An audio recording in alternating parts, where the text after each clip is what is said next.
दोस्तों नमस्कार, मैं आपका दोस्त और गाइड एडवोकेट अमित गुप्ता। अभी तक हमने काफ़ी सेक्शंस का रिव्यू कर लिया है। काफ़ी सेक्शंस को हमने समझने का प्रयास करा और समझा कि ये सेक्शंस क्या कहते हैं।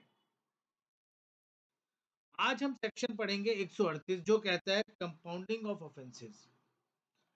आज हम डील करते हैं कंपाउंडिंग कि अगर कोई ऑर्डर पास हो गया है, उस सिनेरियो में हम उसको कंपाउंडिंग के लिए कैसे जा सकते हैं। आइए शुरू करते हैं। Any offense under this act may either before or after the institution of prosecution, यानी कहीं ना कहीं ये धारा 132 से कलर ले रहा है जहां पे पनिशमेंट का जिक्र आता है। चलिए देखते हैं। Any offense under this act may either before or after the institution of prosecution be compounded by the commissioner on payment by the person accused। यहाँ पे accused वर्ड यूज किया गया है जो क्रिमिनल लॉ में सबसे ज्यादा महत्वपूर्ण होता है। Of the offense to the central government or the state government, as the case may be, of such compounding amount in such manner as may be prescribed। Section 132 में हमने क्या देखा था? Punishment for certain offences. अब अगर कोई offence determine हो गया है किसी के अगेंस्ट, जिसको डिपार्टमेंट एक्यूज के साथ संबोधित कर रही है, रिकॉग्नाइज कर रही है, तो उस सिनेरियो में हम सेक्शन 138 का लाभ ले सकते हैं और 138 के लाभ में हम कंपाउंडिंग ऑफ ऑफेंस में जा सकते हैं। Means any offence under this act में either before or after the institution of prosecution be compounded by the commissioner on the payment by the person accused of the offense to the central government or the state government, as the case may be, of such compounding amount in such manner as may be prescribed। Provided, अब यहाँ पे एक proviso आता है, वो proviso को देखते क्या कहता है। Provided that nothing contained in this section shall apply to, कहाँ अप्लाई नहीं होगा। A person who has been allowed to compound once in respect of any of the offence specified in clause A to F of subsection 1 of section 132 and the offence specified in clause number 1 which are relatable offence related to clause number A to F of the said subsection। अगर किसी person को compounding एक बार allow हो चुकी है तो बार बार उसको compounding allow नहीं होगी। इस बात को ध्यान से समझ लेना चाहिए हम सबको।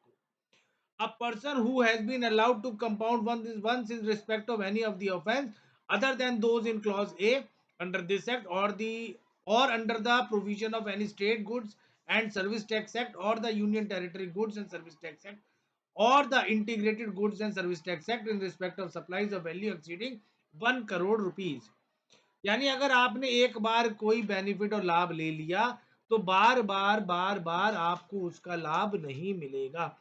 A person who has been accused of committing an offence under this act, which is also an offence under any other law for the time being in force। A person who has been convicted of an offence under this act by a court, a person who has been accused of committing an offence specified in clause G or clause J or clause K or subsection 1 of section 132। यानी section 138 of GST act कहां से colour ले रहा है? वो colour ले रहा है सेक्शन 132 जो कहता है पनिशेबल ऑफेंसेस के बारे में, कि कौन कौन से कार्य में करने के बाद कोई भी नोटिसी या एसएससी एक्यूज्ड बन सकता है और पनिश हो सकता है 132 की धारा के अंदर। यहाँ पे वो कंपाउंडिंग की बात करता है, लेकिन प्रोविजो क्या कहता है कि if a person has taken the advantage of compounding in any of the offence specified in section 132 sub clause A B C D E F G, then under those circumstances he is not allowed to take the benefit again and again। Compounding का लाभ एक ही बार ले सकते हैं, जितना मर्जी ले ले। अगर कोई एमनेस्टी स्कीम निकलती है, एडवांटेज ले ले एक बार। मल्टीपल टाइम में you will not be in a position to take the advantage and number of times और द मल्टीपल ऑफ टाइम्स। तो हमने ध्यान से समझना है और हमने क्या देखा कि कंपाउंडिंग ऑफ ऑफेंस के बारे में वो क्या समझाना चाहता है और एक्यूज्ड वर्ड का यहाँ पे प्रयोग करता है कि अगर वो एक्यूज्ड है अंडर द जीएसटी एक्ट तो उस केस में क्या किया जाए। दोस्तों आज के लिए इतना ही। होपफुली आप कंपाउंडिंग ऑफ ऑफेंसेस को समझ पाए होंगे। किसी प्रकार का कोई सुझाव हो या कोई क्वेरी हो, आप बेझिझक होकर मेरे मोबाइल नंबर पर डाल सकते हैं। आपको उसका proper reply within 24 hours मिल जाएगा और आप चैट बॉक्स में भी अपनी क्वेरी लिख सकते हैं। विद इन 24 आवर्स आपको उसका जवाब मिल जाएगा। बाकी मैं आपसे प्रार्थना करता हूँ कि मेरे चैनल को लाइक करें, सब्सक्राइब करें और बेल आइकन को दबाना ना भूलें। इससे क्या होगा कि जो भी वीडियो है उसका अलर्ट आपके पास आ जाएगा। आज के लिए इतना ही दोस्तों, धन्यवाद। मैं आपका दोस्त और गाइड अमित गुप्ता, धन्यवाद।